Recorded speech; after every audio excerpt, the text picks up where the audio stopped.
I'm Debbie, and welcome to Bible Study. Today we're in chapter 3 in the book of 2 Timothy. And today Paul's going to be talking about difficult times for everyone, especially believers in the last days. He's going to talk about how people are going to be, which includes people being lovers of themselves, lovers of money, all kinds of things without self-control, lovers of pleasure rather than of God. And he's going to say that anybody that is in Christ, believers in the last days, are going to be persecuted in some way or another. And then some of the best verses in the Bible, verse 16 and 17, where it says, all scripture is God-breathed, and it's useful for teaching, rebuking, correcting, and training in righteousness.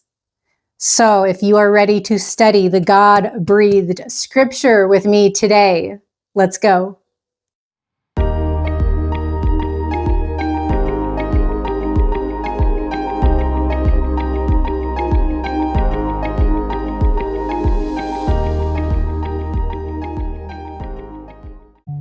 Dear Heavenly Father, we come to you with thanksgiving, and we ask that you give us knowledge, understanding, and wisdom as we study your word together today.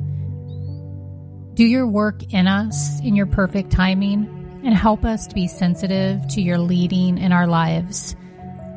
Give us a fresh insight, and let us leave today's study with a new perspective. In Jesus' name we pray. Amen. Chapter 3, verse 1. But mark this, there will be terrible times in the last days. Paul's reference to the last days reveals his sense of urgency. The last days began after Jesus' resurrection when the Holy Spirit came upon the believers at Pentecost. This period will continue until Christ's second coming. This means that we are living in the last days. Therefore, we should make the most of the time that God has given us.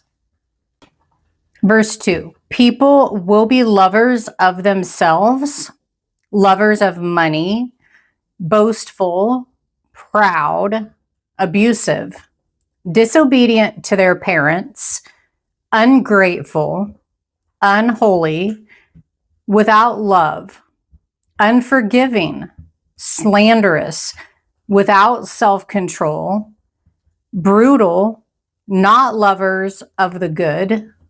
The conflict we experience in particularly divisive political climates can epitomize what we see in these verses. Some spout hateful language and cruel opinions, despising whatever they oppose. Don't enter into this kind of dialogue. Guard your heart, mind, and words. Remember that you represent Christ in your response, even when you hold strong convictions. Continuing with verse 4, treacherous, rash, conceited, lovers of pleasure rather than lovers of God. Why is it so tempting to love pleasure rather than God? Pleasure is something we can control. God cannot be controlled. Most pleasures can be obtained easily. Love for God requires effort and sometimes sacrifice. Pleasure benefits us now. The benefits of loving God are often in the future. Pleasure has a narcotic effect, taking our minds off ourselves and our problems. Love for God reminds us of our needs and our responsibilities. Pleasure conspires with pride, making us feel good when we look good in the eyes of others. Loving God means we must lay aside our pride and accomplishments.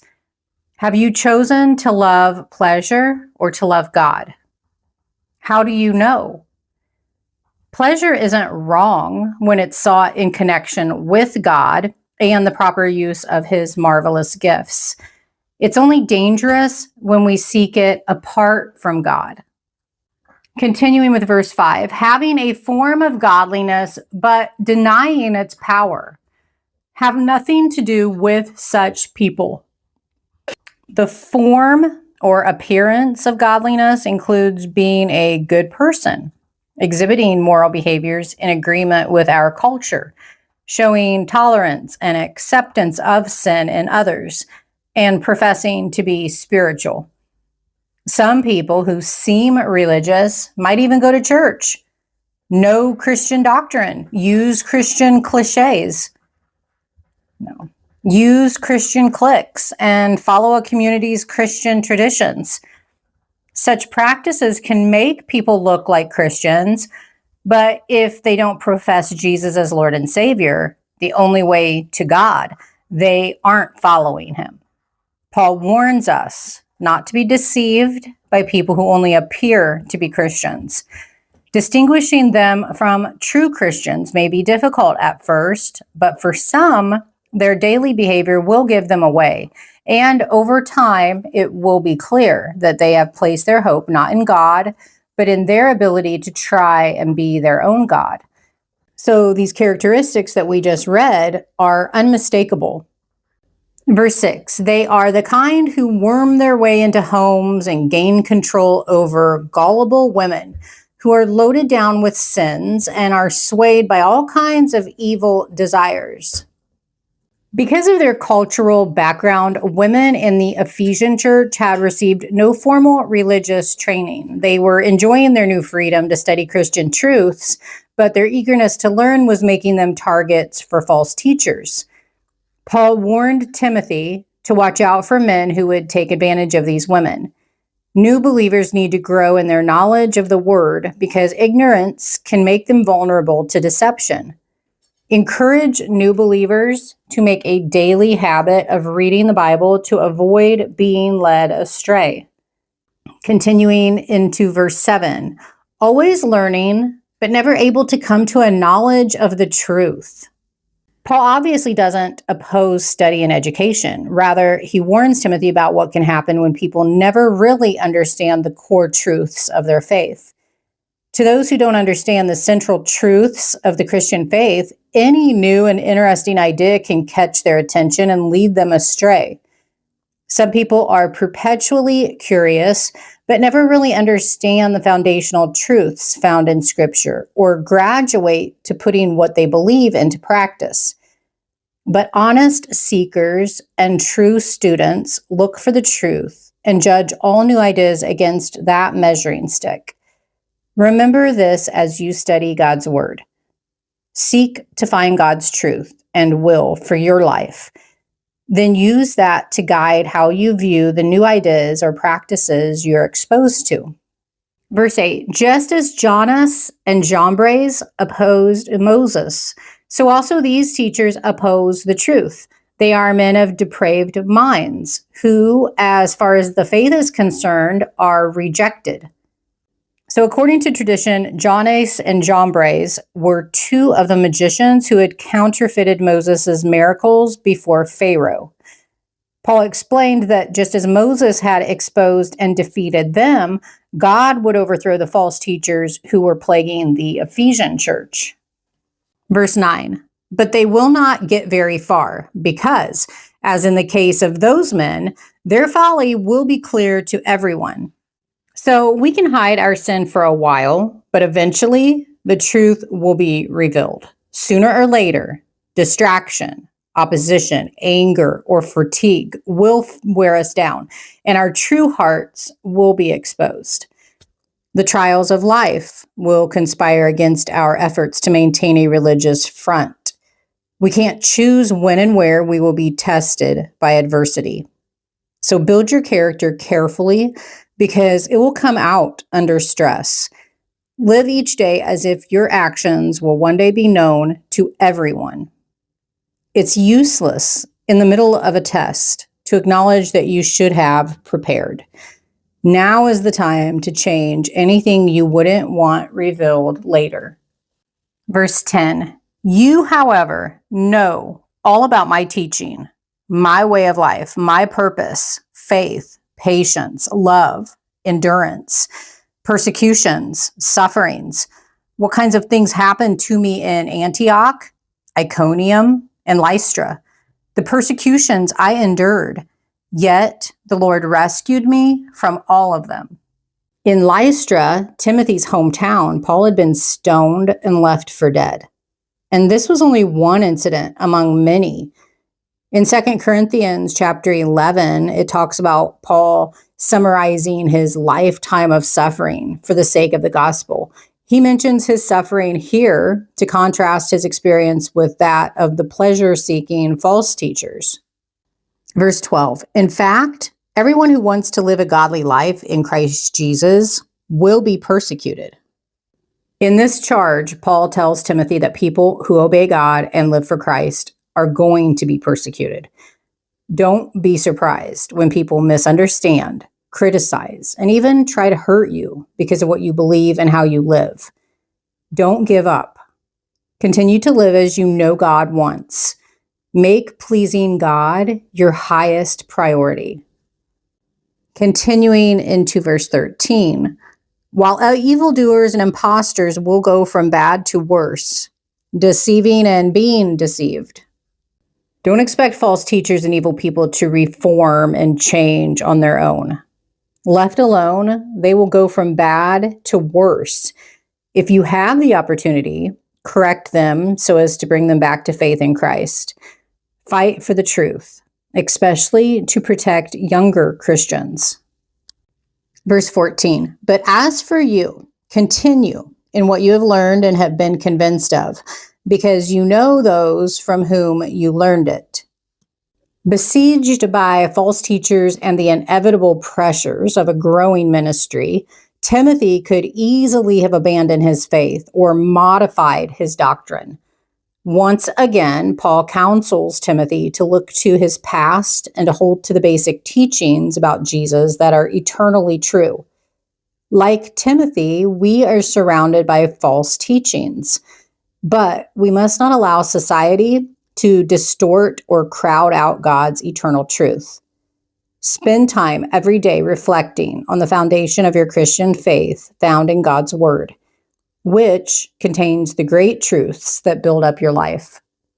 Continuing into verse 15, and how from infancy you have known the Holy Scriptures, which are able to make you wise for salvation through faith in Christ Jesus. So for Timothy, the Holy Scriptures were the books of the Old Testament. The Old Testament consistently, amazingly, and prophetically points to Jesus Christ. And faith in Christ completes the whole message of the Bible. Timothy was one of the first second-generation Christians. He became a Christian not because an evangelist preached a powerful sermon, but because his mother and grandmother had taught him the Holy Scriptures when he was a small child. A parent or grandparent's primary mission starts with the children and their family. At home and in church, we have both an opportunity and a responsibility to teach children about Jesus. Jesus wanted little children to come to him. Like Timothy's mother and grandmother, Eunice and Lois, share your faith with your children or grandchildren. If you don't have children of your own, support the mentoring and discipling of children in your congregation. All Scripture is God-breathed and is useful for teaching, rebuking, correcting, and training in righteousness. Some people believe the Bible is a collection of stories, fables, myths, or merely human ideas about God. The Bible, however, is given by God. The words are God's words. Through the Holy Spirit, God revealed his person and plan to certain believers, who then wrote down his message for his people through a process called inspiration. The writers wrote from their personal, historical, and cultural contexts. Although they used their own minds, talents, languages, and styles, they wrote exactly what God wanted them to write. We can completely trust Scripture because God was in control of its writing. The words of the Bible are entirely authoritative for your faith and life.